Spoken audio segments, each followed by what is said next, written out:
वो पांचों लोग आपस में गोलीबारी करके मरे हैं। उनके हाथ में दोनों तरफ चलने वाला चाकू था, बीच में पकड़ने वाला और दोनों तरफ चलने वाला चाकू था। हिंदू तो कभी इस प्रकार का असहिष्णु काम नहीं किया। हिंदू मुस्लिम इस देश के दो भाई हैं। हम बचेंगे तब तो आपसे कभी लड़ेंगे भी और प्यार भी करेंगे। और अगर अतिक्रमण में कोई गया हुआ है, आपकी प्रॉपर्टी निकल भी जाती है, वहाँ से मिल भी जाता है, तो फिर भी जो एक्ट है 1991 का, उसके आधार पे अपना उसको तोड़ सकते हैं, ना डिमोलिश कर सकते हैं, ना बनवा सकते हैं। फिर उसमें क्यों पड़ना? मंदिर मस्जिद चक्कर में देश कब तक झुलसता रहेगा? बात मंदिर मस्जिद का नहीं है, बात अपने अधिकार की है जो बाबा साहब ने हम लोगों को संविधान से दिया है। अशोक सम्राट के ज़माने में पूरा मतलब बौद्धमय था दुनिया, और वहाँ पे जहाँ आपकी मंदिर है, तमाम मंदिर बड़े से लेकर छोटे तक, उसके नीचे बौद्धिस्टों का मंदिर दबा हुआ है। फिर क्या हो जाएगा? मठ हैं जो हिंदुओं के, वहाँ भी तो हजारों एकड़ की जमीन है उनके पास कब्जा किया। दलित पिछड़ा भी जो भूमि है उसको दिलवा दीजिए मठ का भी जमीन। मठ का पहले आप मठ बोर्ड बना दीजिए, फिर कर लेंगे इस काम को। संभल का मामला संभला नहीं था कि अजमेर शरीफ में खेल शुरू हो गया है। जिस प्रकार से यूपी में लगातार हिंदू मुस्लिम का खेल चरम पे है, उसी पे बातचीत करेंगे। जीवेश मिश्रा जी हैं, पूर्व मंत्री रहे हैं, वर्तमान में विधायक हैं बीजेपी से। यूपी सर, जहाँ पे योगी जी की सरकार है, और आप लोग का यूएसपी होता है कि हम दंगा नहीं होने देंगे, आतंकवाद खत्म कर देंगे देश से। 5 लोग सर मारे गए हैं पुलिस की गोली से। आपके 5 लोग पुलिस की गोली से मारे गए हैं, ये कहाँ प्रमाणित हुआ? अभी तक तो नहीं हुआ प्रमाणित। वो पांचों लोग आपस में गोलीबारी करके मरे हैं। और आपस में मर गए? भीड़ के अंदर जो लोग आए हैं, वो उनके पास से जो हथियार बरामद हुआ है, पुलिस उसकी जांच कर रही है। थोड़ा धैर्य रखिए, दूध का दूध पानी का पानी हो जाएगा। आप देखे होइएगा, भीड़ के अंदर जो लड़के युवक अंदर घुसे थे, उनके हाथ में दोनों तरफ चलने वाला चाकू था, बीच में पकड़ने वाला और दोनों तरफ चलने वाला चाकू था। पुलिस को एक वीडियो फुटेज पुलिस के पास है, और प्रामाणिकता के साथ वो सारी फुटेज को पुलिस उपयोग कर रही है जांच करने में। तो थोड़ा जांच हो जाने दीजिए, जांच तक थोड़ा धैर्य रखना चाहिए। और उत्तर प्रदेश की सरकार है, वो न्याय की सरकार है, सबको न्याय देने वाली सरकार है। निश्चित रूप से सरकार न्याय करेगी, न्याय में कहीं पीछे नहीं हटेगी।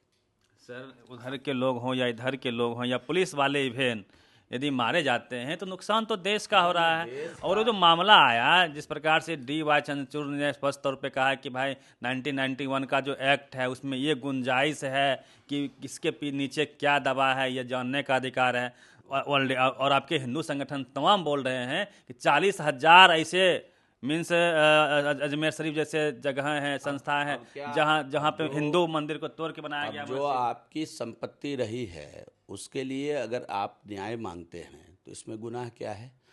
न्याय मांग रहे हैं ना, कब्जा नहीं कर रहे हैं। जबरन उसके ऊपर किसी प्रकार का बल प्रयोग नहीं हो रहा है, हठात उसको लेने की चेष्टा नहीं हो रही है, तो न्याय मांगने में गुनाह क्या है? हम दो भाई भी गांव में रहते हैं और हमारी संपत्ति का दूसरा भाई अतिक्रमण कर लेता है, तो हम न्याय की प्रक्रिया में जाते हैं कि नहीं जाते हैं?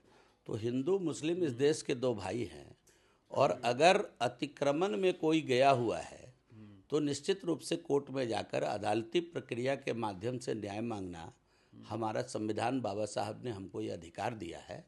और उस अधिकार की बदौलत ही, इस संविधान के बदौलत ही हम उसकी मांग करते हैं। तो जो भी इस प्रकार की मांग कर रहे हैं वो अनुचित नहीं है। कोर्ट को न्याय करना है साक्ष्यों के आधार पर कि क्या सही में यह प्रॉपर्टी आपकी थी कि हमारी है, और फिर इसका दूध का दूध पानी का पानी हो जाएगा। नियम तो है ना सर, आपकी प्रॉपर्टी निकल भी जाती है, वहाँ से मिल भी जाता है, तो फिर भी जो एक्ट है 1991 का, उसके आधार पे अपना उसको तोड़ सकते हैं, ना डिमोलिश कर सकते हैं, ना बनवा सकते हैं। फिर उसमें क्यों पड़ना? मैंने कहा ना कि एक्ट के आधार पर ही काम होगा, आप निश्चिंत रहिए। लेकिन प्रमाणिक तो हो जाए कि ये चीज़ किसकी थी। ये जो विभेद भेद बना हुआ है, हमको हमारी संपत्ति कहाँ है? हमारी बात केवल संपत्ति का नहीं है, बात देश की अस्मिता का भी है, सांस्कृतिक राष्ट्रवाद का भी है। तो जो जिसकी धरोहर है, हिंदू तो कभी इस प्रकार का असहिष्णु काम नहीं किया। आपने पूरे इतिहास हिंदुओं का अगर आप पढ़ेंगे तो हिंदू में ब्राह्मण से लेकर दलित तक हम सांप की भी पूजा करते हैं, हम पत्थर की भी पूजा करते हैं, लेकिन पूजा करने नहीं देते थे। हम वृक्ष की भी पूजा करते हैं, हम सबकी पूजा करते हैं। हिंदू हवा की पूजा करता है, हिंदू प्रकृति प्रेमी है, हिंदू डूबते हुए सूरज की भी इबादत करता है और उगने वाले सूरज की भी पूजा करता है। तो हिंदू उसका नाम है जो सहिष्णुता के साथ सबको साथ लेकर चले, और प्रकृति प्रेम के आधार पर ही उन्होंने अपने सारे त्योहारों का निर्माण किया है कि किस प्रकार प्रकृति को बचाकर संरक्षित रखा जाए। हम बचेंगे तब तो आपसे कभी लड़ेंगे भी और प्यार भी करेंगे। तो प्रकृति अगर बचेगी, प्रकृति सुरक्षित संरक्षित रहेगी, तो हम समझते हैं कि निश्चित रूप से मानव बचेगा। ये सब कब तक खोदने का ये जो प्रक्रिया है कहाँ जाके रुकेगा? आज अजमेर है। आप क्या चाहते हैं हम अपना अधिकार छोड़ दें? अच्छा, बाबा साहब ने ये अधिकार हम लोगों को दिया है, हम अपना अधिकार छोड़ दें? मेरा ये कहना है कि जो आपकी चीज़ है उस पर आप इबादत करें, जो हमारी चीज़ है वहाँ हम इबादत करें। आपकी इबादत पर किसी प्रकार की कोई प्रतिरोध तो नहीं है। तो बौद्धिस्ट कहते हैं ना सर, अशोक सम्राट के ज़माने में पूरा मतलब बौद्धमय था दुनिया, और वहाँ पे जहाँ आपकी मंदिर है, तमाम मंदिर बड़े से लेकर छोटे तक, उसके नीचे बौद्धिस्टों का मंदिर दबा हुआ है। फिर क्या हो जाएगा? फिर तो बुद्ध की मूर्ति, बुद्ध की मूर्ति अगर होगी तो उनको भी अधिकार है कोर्ट में जाकर न्याय मांगने का। हम कहाँ मना कर रहे हैं? उनको भी अधिकार दी। इससे निकलना पड़ेगा। नहीं, इससे क्यों निकलना पड़ेगा? ये जो हमारी संपत्ति है, जो हमारी संपदा है, उसको लेकर आप निकल रहे हैं क्या? अपने गांव में अपने भाइयों के साथ आपका भाई आपकी संपत्ति रख ले और उस पर वो अपना अधिकार समझे, तो आप कितने लोग हैं जो उसको छोड़ करके अलग अपनी व्यवस्था कायम किए हैं? 1% लोग भी नहीं होते हैं। आज बिहार के अंदर जितना केस है थाने के अंदर, आप देखिए तो संपत्ति विवाद का है, जमीनी विवाद का है। तो ये मंदिर मस्जिद चक्कर में देश कब तक झुलसता रहेगा? बात मंदिर मस्जिद का नहीं है, बात अपने अधिकार की है जो बाबा साहब ने हम लोगों को संविधान से दिया है।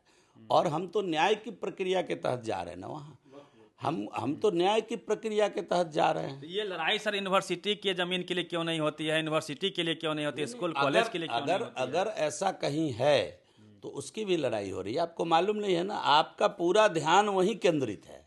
विवाद वही चल रहा है। नहीं, आपका पूरा ध्यान वहाँ केंद्रित है। 7,000 से अधिक केस है जो इस समय बिहार के अंदर रजिस्टर है, जिस पर सरकार भी केस लड़ रही है कि मेरा स्कूल का ज़मीन है, मेरा कॉलेज का ज़मीन है, और उस पर किसी स्वामित्व रखने वाले लोगों ने अपना दावा आपत्ति पेश किया हुआ है। बिहार में तो मैंने कहा ना कि 7,000 ऐसा से अधिक केस है जिसको अभी बिहार सरकार लड़ रही है कि ये हमारी संपत्ति है। लेकिन उधर आपका ध्यान चूंकि नहीं है, इसलिए वो आपका मतलब मीडिया का, इस नाते वो मीडिया जगत का सुर्खी नहीं है। आपका टीआरपी जिस चीज से बढ़ेगा उधर वो आपकी हवा दे रहा है। नहीं, मैं कह रहा हूँ जिससे आपकी टीआरपी मतलब मीडिया जगत की टीआरपी बढ़ेगी। आपकी मतलब आप नहीं, आपका चैनल नहीं, मीडिया जगत का टीआरपी बढ़ेगा।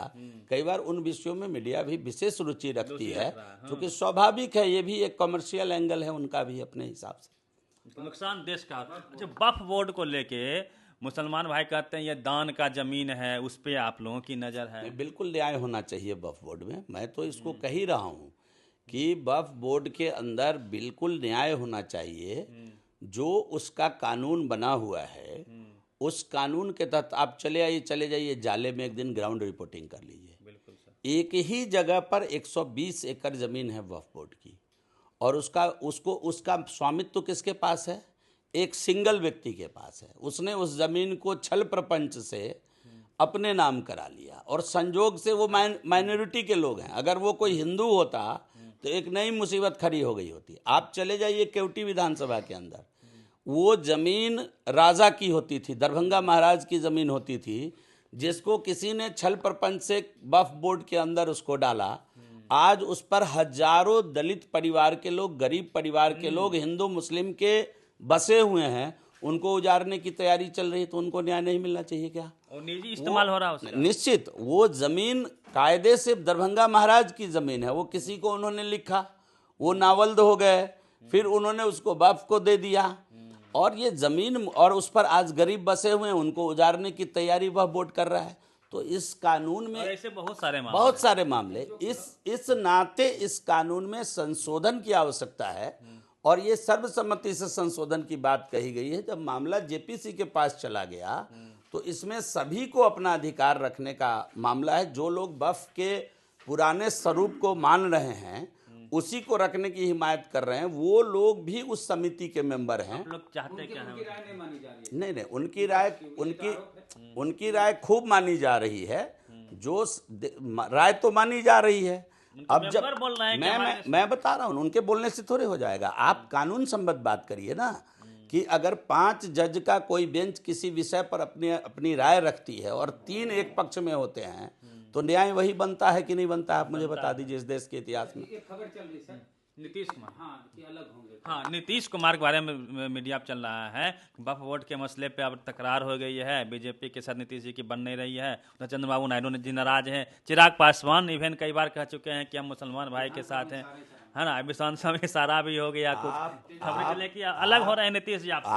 आप एक बात लिख कर रख लीजिए कि नीतीश जी बिल्कुल एनडीए में हैं, एनडीए में रहेंगे और अब कहीं नहीं जाएंगे।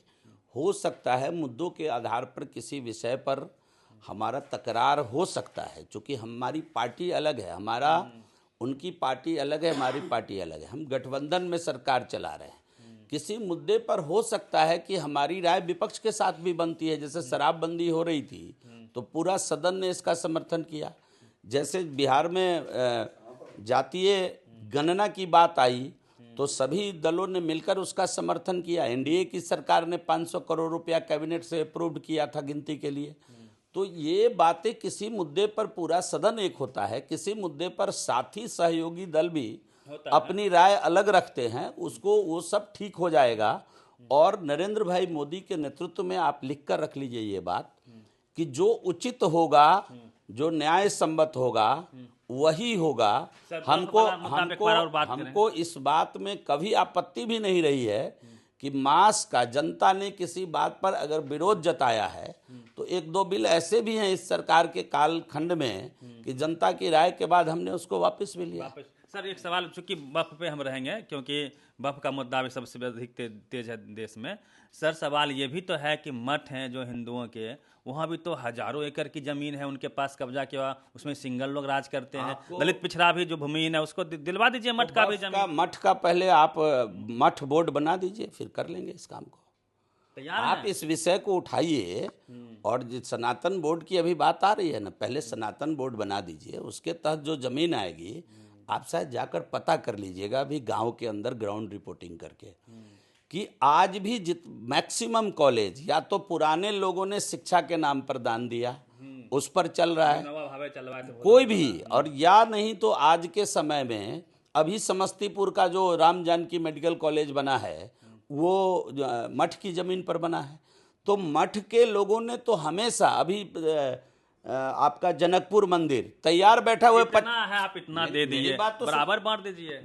जब आवश्यकता हुई है, जहां आवश्यकता हुई है, मठ के लोगों ने सोशल काम के लिए, हॉस्पिटल के लिए, कॉलेज के लिए, सामाजिक क्षेत्र में विकास के लिए, देश की बढ़ोतरी के लिए हमेशा जमीन दान देने का काम किया है। सैकड़ों उदाहरण है।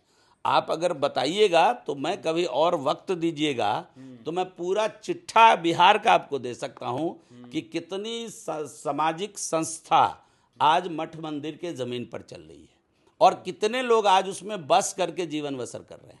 पशुपति पारस जी काय छोड़ती है? हाँ, पशुपति पारस जी क्यों छोड़े हैं? अभी तो छोड़े नहीं हैं, अभी तक कोई ऑफिशियल घोषणा तो नहीं हुई है उनकी। जब होगी तब इस बात नाराजगी।